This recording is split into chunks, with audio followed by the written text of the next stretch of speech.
টাকা এমন একটা জিনিস যেটা পাওয়ার জন্য মানুষ নিজের জীবনকে উজাড় করে দেয়। মানুষ বলেছে টাকা সব কিছুই হয় না, কিন্তু সত্যি তো এটাই। টাকা ছাড়া কোনো মানুষের কোনো অস্তিত্বই থাকে না।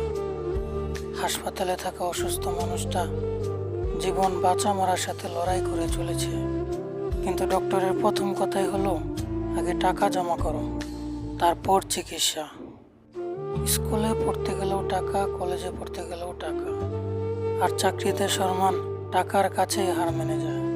কোথাও গেলে সবার আগে টাকাটাই দরকার হয়, আর সেই টাকা থাকলেই মানুষ মানুষকে মানুষ ভাবে। টাকা ছাড়া মানুষগুলো যতই সৎ ভালো মানুষই হোক না কেন, সমাজ সেই মানুষগুলোকে অবহেলা শুরু করতে থাকে। বাস্তব তো এটাই যে টাকা শুধু দরকারি হয় না, আজকালকার মানুষের প্রয়োজনও হয়ে উঠেছে।